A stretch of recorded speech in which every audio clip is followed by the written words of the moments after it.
Nos toilettes dans nos verres, c'est vraiment pratique. Mais comment on fait pour entretenir nos réservoirs? On va en apprendre un peu plus aujourd'hui.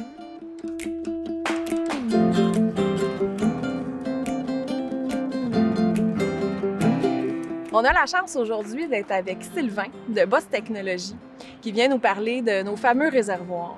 Sylvain, on en a deux réservoirs, mais comment ça s'entretient, ces réservoirs-là? Faut savoir que dans le réservoir qu'on appelle le réservoir d'eau noire, c'est uniquement la toilette qui va se déverser là. Et le réservoir d'eau grise, c'est tous les autres affluents, c'est-à-dire l'évier de la cuisine, on va avoir le lavabo de la salle de bain, la douche. Dans les plus grosses unités, il y a souvent une laveuse, sécheuse, donc la laveuse va se déverser là aussi. Les deux réservoirs, faut qu'ils soient traités naturellement. Autant le réservoir d'eau noire que le réservoir d'eau grise. Puis la façon que ça fonctionne, c'est qu'il faut jamais garder les trappes d'évacuation qui est à l'extérieur du véhicule ouvertes. Il faut toujours que ça soit fermé et on accumule la matière, les liquides à l'intérieur des réservoirs. Et lorsqu'ils sont pleins, là, à ce moment-là, on va faire une vidange en tirant la trappe. Un coup qu'elle a été vidangée, on ferme notre trappe d'évacuation. Et on l'accumule. Là, on met de l'eau dedans le fond. Ensuite de ça, on met le traitement. OK.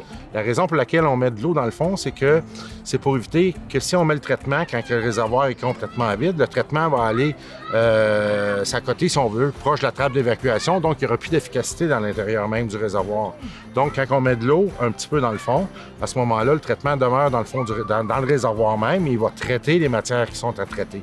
Il ne faut jamais sauter de traitement. Non. Sauter des traitements, c'est comme faire un changement d'huile sur deux sur son véhicule. Ouais, On n'a pas un problème immédiatement, mais on court après, puis on va y arriver.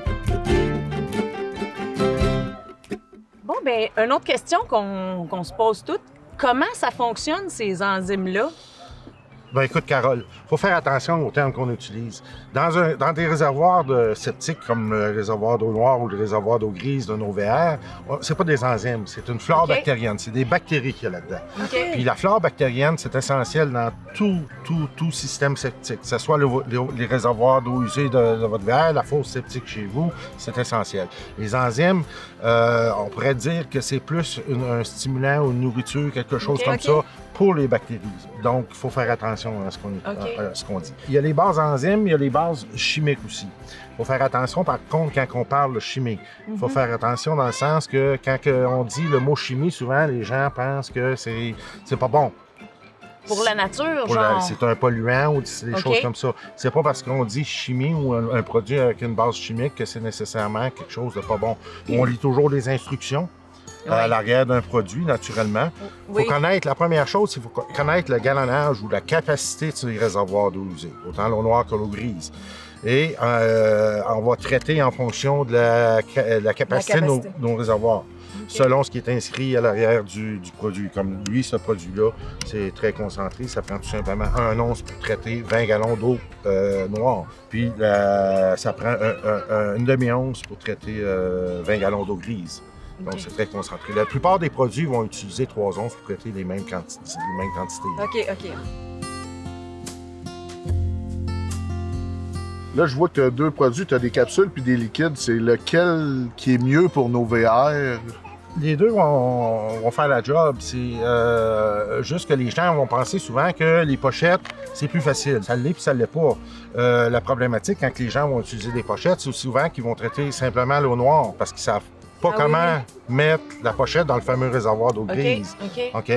Fait que souvent, les gens qui vont utiliser des pochettes vont traiter l'eau grise avec un produit qui est fait pour l'eau grise, tout simplement. Donc, ils vont utiliser les pochettes pour l'eau noire. Mais on peut traiter aussi l'eau grise avec une pochette. Ce qu'il faut faire à ce moment-là, c'est qu'on va mettre la pochette dans l'évier et puis on va laisser couler l'eau dessus. Puis elle devrait se dissoudre assez rapidement.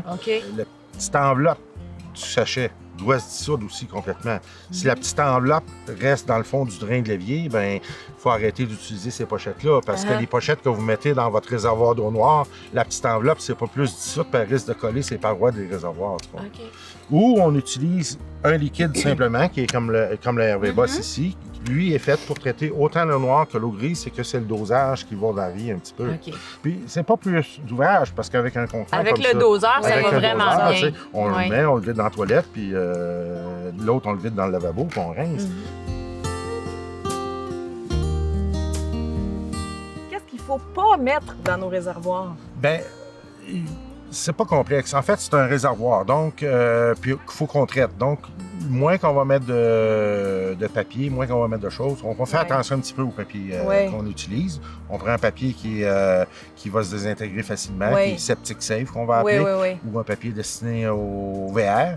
On va éviter de mettre tous les produits hygiéniques féminins. On va éviter aussi tout ce qui s'appelle les détergents à phosphore, ces choses-là. On va éviter l'eau de Javel, parce que l'eau de Javel, c'est un désinfectant. Un désinfectant, ça le dit, c'est pour tuer les bactéries. Puis on a dit tantôt que les réservoirs septiques, c'est une flore bactérienne. Puis la flore bactérienne est essentielle au bon fonctionnement d'un réservoir septique. En tout cas, un gros merci, Sylvain. Maintenant, on est beaucoup plus éclairé à savoir comment se débarrasser de odeur et de caca. Oui.